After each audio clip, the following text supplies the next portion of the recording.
Hello, everybody, and welcome back to another episode of the Smart HVAC Marketing Podcast. My name is Eric Thomas, and I am the host of the show. The show is brought to you by Rival Digital, which is a full-service digital marketing agency for residential HVAC contractors. Today, we're joined by Marc Morales from Absolute Comfort Heating and Air Conditioning out of California. Marc, how you doing? Good, brother. How you doing today? I'm doing just fine. Thank you so much for taking some time out of your afternoon to join me on the show. No worries. Thanks for having me. It's my pleasure. Absolutely. So, Marc, why don't you go ahead and introduce yourself to our listeners and tell them a little bit more about your company? Okay. Like you said, my name is Marc Morales. I am located out of Southern California, basically Costa Mesa, Newport area, which is about 60 miles southwest of the city of Los Angeles. In beautiful Orange County, California. And my business has been around for the last 4 years. And we basically do residential service and replacement and maybe about 10% commercial. But that's basically the gist of our business. So does your service area span all the way up to LA, or do you just stay down there? No, I only run a 15 square mile radius from end to end. So from my office in either direction, north, south, east, west, that's our area. And believe it or not, there's enough people in that area to keep us busy, and the other 250 AC contractors that are in my area. Oh, so wow. It's a pretty densely populated area. So there's a lot of competition for you out there, it sounds like. Southern California, there's a huge it's a huge market. I think I was just talking to one of my vendors, and he says there's about 3,000 contractors in LA and Orange County and counties. So, that's a lot. It's a pretty densely populated. Now, that being said, they're not all residential. Some of them are commercial, some are industrial type businesses. But it's very populated area. Yeah. So what's the population out there though, like residential? Well, I think in LA County it's 10 million people. Okay, and basically when you say LA County, or you say Southern California, you're looking at between Santa Barbara almost all the way down to San Diego. So that's a huge area. So it's a very densely populated area. Yeah. So, but 10 million people, that's pretty, that's a lot of people. So that makes a little bit more sense now why there's so many contractors. If there's 10 million people and 300, you say 300 contractors, correct? There's about 3,000 contractors. 3,000. Yeah. And then there's probably about 200 that are located just in Orange County themselves. So there's a lot of competition. Yeah. But there is a need for all that. Also, yeah, there's one contractor for every 3,333 people. Exactly. Wow, that's intense. So what do you do to stay ahead of the competition out there and to compete for those jobs? Well, luckily, that's the $1 million question. I've been in a trade for 34 years. This is actually my second business. The first business I had doing air conditioning was basically doing computer room units, Liebert units, data air units. And that was going fine for a while. And then I ended up selling the business and doing something else before I started this. But being in the industry, I know a lot of people. So a lot of the work that I get is word of mouth. Okay. And a lot of the stuff that I do is retrofits on stuff that was done wrong, whether it was a zoning system, a system that was installed wrong, either oversized or undersized, or if they're having some kind of humidity problems, or just basically systems just not running properly. So a lot of my work is going in behind other people and fixing stuff that doesn't work. Yeah. So whether it's from a real estate person, an engineer, another contractor, like I said, luckily for me, being around as long as I have a lot of fillers out there, and 80% of my work is word of mouth. The other 10% is comes from Google, guaranteed, or just my CEO throughout the internet. Yeah. So I have a pretty low marketing expense. Lucky for me. Yeah. So how many of those word of mouth retrofit jobs turn into an install or replacement job? Probably 8 out of 10. Really? Usually it starts off with a service call to come out and take a look at it. And I'm pretty hands-on. I'm a small company, so I do 100% of the diagnostics. Okay. And then I have an install team that comes behind me and installs it or fix it after I fix it. But usually if they call me, they want to get it fixed. Yeah. Because they've either had other guys go out there and tell them how they can fix it, or they couldn't fix it, or everything's okay. And, there just comes to a point where they're kind of fed up and want stuff fixed. Yeah. My clientele also is, I kind of have a niche market. Their average age is between 50 and 75. They usually make average homely income is over 150,000. So they're usually people that have the means to get stuff fixed. Yeah.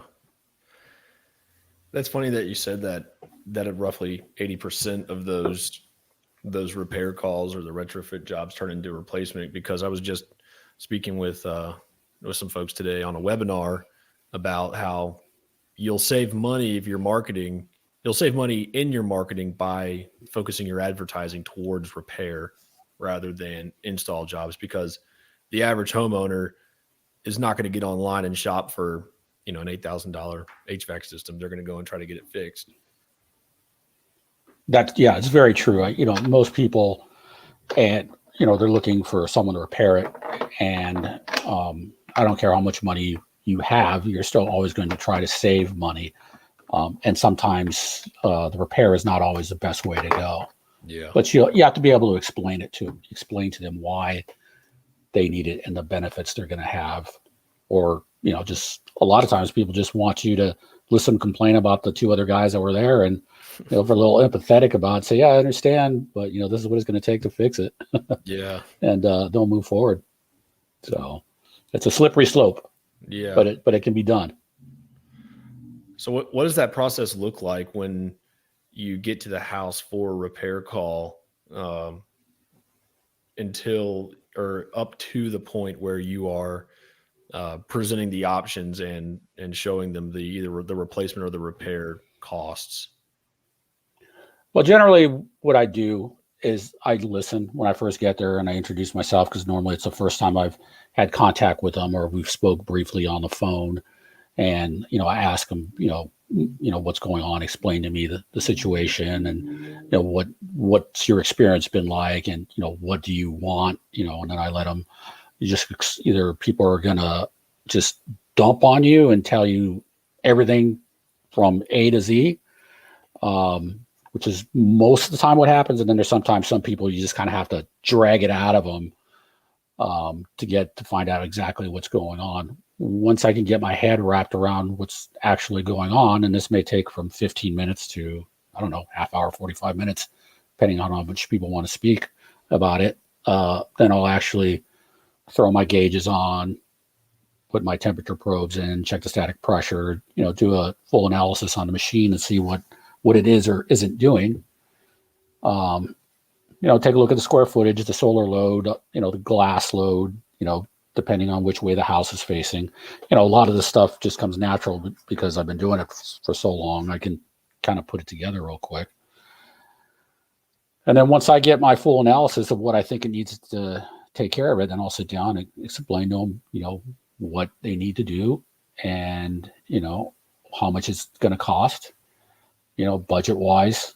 I don't give them exact numbers. I tell them this is about a budget. If you want me to give you exact numbers, it's going to take me a little time to work that out, and just ask them if they want to proceed or not, and ask them, what kind of questions they have, because then you have a whole different load of questions like, well, are you sure it's going to work this time? We've already done it this way, and blah, blah, blah, blah, blah. And you explain to them what a manual J is, and your static pressure readings and your refrigerant. And I usually break it down as simple as possible. Most people understand blood pressure, and most understand that you have to breathe air.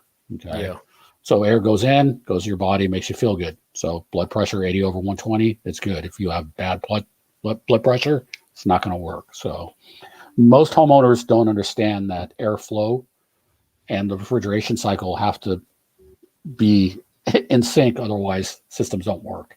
Yeah. So they just think that it blows air and everything's great. They don't really care about the air conditioner that's on the side of the house that's buried behind the bushes that have overgrown and grown into the side of the condenser. Yeah. So they kind of, shy away from that stuff because they haven't serviced it in 10 years. But so you just kind of make them aware. Most of the time, most people are willing to, if they can, fix it. And if there are options to do it, I will let them know if there's cheaper options versus replacing it. But a lot of times, you're trying to fix something that's been messed with so many times. It's just not worth it. It's better just to pull it all out and start from scratch. So, Yeah. and like I said, I do take into consideration, some people may not have the budget to do it, and maybe they could do partial of it, and then do the rest of it later. But it just depends. Every circumstance is different. No one's house is cookie cutter. Yeah. Unfortunately, a lot of people think that an air conditioning price should be this retail and not that, but every house is a little different. Yeah.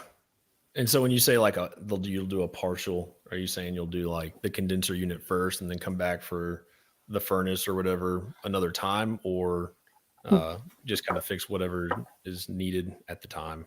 Well, generally, if something is completely screwed up, I want to replace all the ductwork and the equipment and seal everything off, because generally there's 80% of the time there's not enough return air. It's always wrong. And then the other 60% of the time, the unit's oversized. So if it was an old R22 unit, it was completely oversized. So the ducts need to be redesigned. The system needs to be reinstalled. Generally, if the case permits, I'll replace the equipment and then at a different date come back and do the ductwork. I prefer to do both of them at the same time, but like you said, sometimes it's just not in everybody's best interest. So we try to work around that. And a lot of times on systems too, you have zoning systems. Okay, so you have an older zoning system and it doesn't work because the dampers are broken or whatever, and it was either designed wrong or it's so antiquated it doesn't work properly. It's got a bypass damper. You can't use bypass dampers in the state of California. So those have to be retrofitted and redesigned. So, there's a lot of variables that can go into a system. So versus having 2 or 3 systems for, say, a 3,500 square foot house, they would have one unit and then one that was owned. So it just, like I said, it's endless. You can have so many applications. So you just kind of have to, like I said, it's a case by case situation. So in a perfect world, we'd love to replace everything at the same time, but it just doesn't work that way. Yeah. I heard you mention that there was a certain law in California they had to follow. It seems like there's quite a few when it comes to heating and air for residential, at least. What are some other laws in California that you have to work around sometimes? Well, in Southern California, we have an agency called AQMD, and basically they're air quality management. Okay. And they have deemed Southern California area a low NOx area for furnaces. So all gas furnaces from, I want to say, Santa Barbara down to Orange County have to be a low NOx furnace. We're the only little piece of the United States that has to have these low NOx furnaces. Before, so as of this year, you can't even buy a standard 80% furnace. It has to be low NOx. And previously, 5 years before that, we were hit with an assessment, $300 or $400 on the top of the furnace when you bought it, because it was assessment for not being low NOx. Mm-hmm. So that's one of it. The second one is, and this is just in the state of California, you can't use a bypass damper on the on any kind of zoning system. And the reason being is we have strict air loss on our ductwork. So all ductwork has to be on a new job less than 5%, and anything that was previously, I think 1990, has to be less than 10%. All asbestos ductwork is exempt, but they want that stuff eventually replaced. Also, they're pushing to get rid of all gas-fired appliances and cars by 2030 on new construction. They already got rid of fireplaces, so now they're trying to get rid of gas-fired furnaces. So now there's a huge push for using heat pumps. So you could go dizzy trying to figure out what is and what isn't going on with new codes in the state of California, and they change every 6 months to a year. So you kind of have to stay on your toes. So how do they moderate all of that? Like if something's been installed before a law got changed, are they coming after homeowners and making them replace it, or is it just like whenever the next replacement rolls around, it has to follow these new codes? Basically, it has to follow the new codes. They can't make it retroactive. So let's just say you want to install a new furnace and air conditioner in your house. As a good contractor, you should be telling your homeowner that they need to pull permits. Okay. And in the state of California, if you pull permits, you have to get a HERS test. Now, the HERS test is going to check your duct leakage to make sure it's within parameters of the state. Okay. We're also going to do a refrigerant charge on your new install to make sure that it's charged properly so it's not using too much energy. Once you get all that stuff done, which is another $800 on top of whatever you're paying, then they'll sign your permit card off, and then you'll be good with this municipality and the state. So that's the only way they can reinforce it. Of course, on new construction, it could be a little bit tighter with that stuff, but generally they're trying to make the contractors police new installs by pulling permits, which you should do, and getting the work signed off by the HERS rater. So that's basically where they go by it. Now, like I said, they're also pushing heat pumps and incentives to replace your gas-fired furnace with heat pumps. So there are some rebates to encourage people to do that also. I think it's $1,500 right now to replace a gas-fired furnace with a heat pump system. Oh, wow. And that's from the state that they're doing that rebate, or is that from the manufacturer? No, it's from the AQMD, which is actually a subsidiary that they work with the state of California. Yeah. That's cool though. I mean, at least they're offering something for people to incentivize them. Yeah. I mean, but it's a catch-22. Unfortunately, with the state of California, we have to buy a majority of our electricity from other states because they shut down all their nuclear power plants, and we haven't quite figured out how we're going to replace the plants that we shut down. So we pay a lot of money for electrical because we have to buy it. So because of those rebates that they offer for them to switch to the heat pumps, do you all see, or have you all seen an uptick in business for heat pump installations? It just depends. I'm not sure if a lot of my competition knows that those rebates are out. I've been pushing heat pumps just due to the fact that we're having supply chain issues, just like everyone else in the United States is. Mm-hmm. Number one, dealing with the fact that we have those low NOx furnaces, and there's been a shortage of air conditioners and coils. So if you use an air handler with a coil already built in, you kind of take away the low NOx part and the shortage of evaporator coils. So for me personally, my business, it works out fine. I'm not quite sure about other contractors, but I have a very small amount of contractors that I do network with, and most of them are kind of on the same boat that I am, but not everybody else is. Yeah. So how does that work? I guess obviously the rebate goes directly to the consumer and they pay you the full amount, or do you get like a kickback from the AQND? It can go two ways. You could give them the immediate $1,500 off the invoice, and you just have to basically state it there and put the model and serial number on it. And then they have to sign the release form when they registered online that they got the rebate, and they have to scan the document into the file and upload it. Or what happens is they put a copy of the invoice, they scan a copy of their invoice, and then the state would send them the money back. So there's two ways of doing it. Yeah. Well, I heard you mention earlier that the other part of your business comes from the Google Guaranteed, which is, I'm excited to talk about that a little bit because I think that's a great way to drum up new business for contractors. So let's talk about that a little bit more. What was that process like for you to become Google Guaranteed? It was actually very simple. I already had a Google My Business page. And basically they take all the information from that. Then they ask for your contractor's license, and they verify that you have liability insurance, and then you supply them with a couple of references, and then they have a third party go and vet your company to make sure there isn't any lawsuits against you for poor performance or fraud or whatever. And then once it takes about 6 to 8 weeks, once that's through, then they say you're officially a Google Guarantee person, and you have a portal that you go through, and you can add your logo, your business hours, everything else.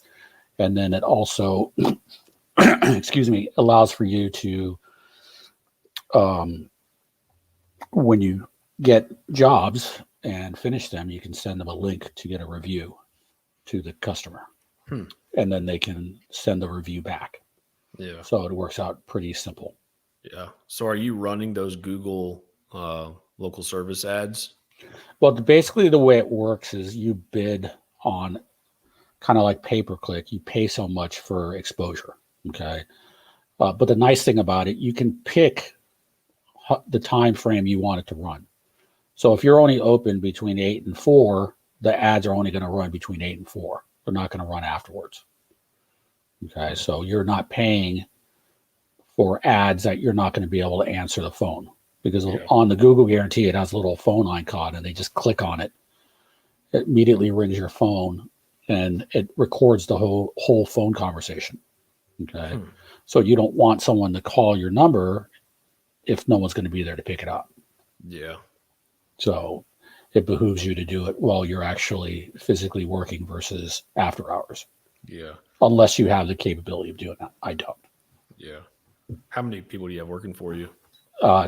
We're a small mom and pop shop. So it's myself, my helper, and 2 installers. So there's 4 of us. Okay. And I do the majority of the heavy lifting. So you pretty much take care of all the stuff on the back end of the business as well as you're out in the field still? Yeah. And I'm not an office person. It's one of the reasons why I'm in this trade, because I like being outside doing stuff. Yeah. If I'm sitting at a table all day staring at the wall, it doesn't work too well for me.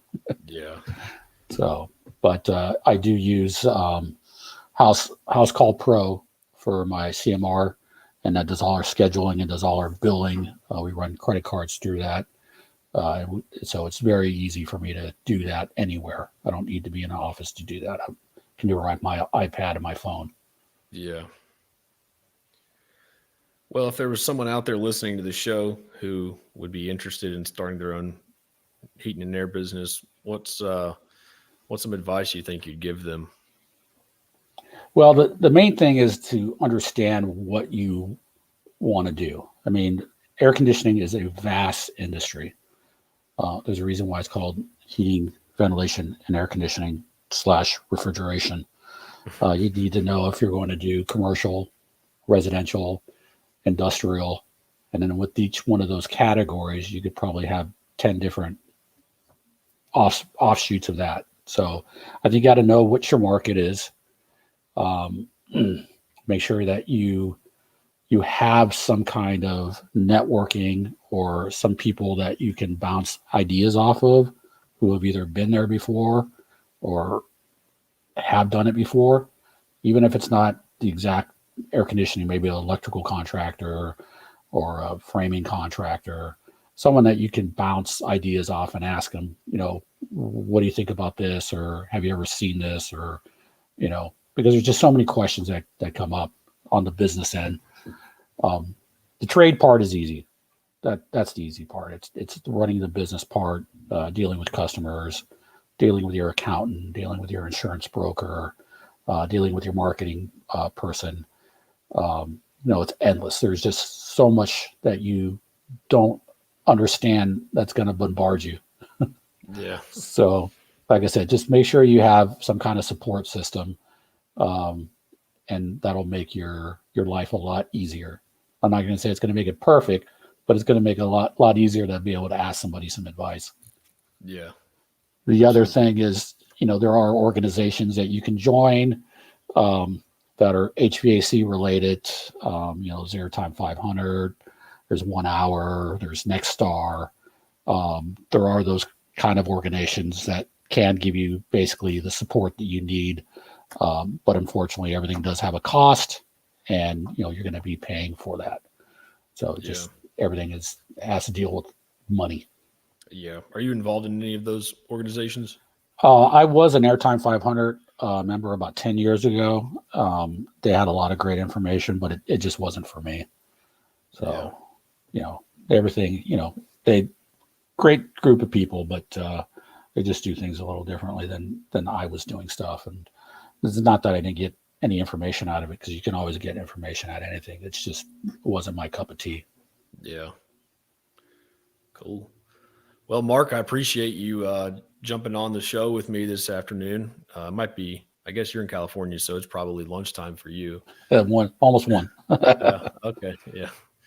Cool. Well, yeah, Mark, I appreciate you joining me on the show. If there's people out there listening right now, what are some ways that they could learn more about you and your business? They could go to my website at absolutehvacoc.com, or they can find me on the gram at Black Belt HVAC. On the gram. Those are the easiest ways to find me. Cool. Awesome. Well, I will include those links and URLs in the show notes for anyone listening on the podcast somewhere near in the future, whenever this is published on Spotify. So Mark, appreciate you being on the show with me, and have a great rest of your afternoon. Awesome. Thank you very much. You do the same. All right. Bye-bye.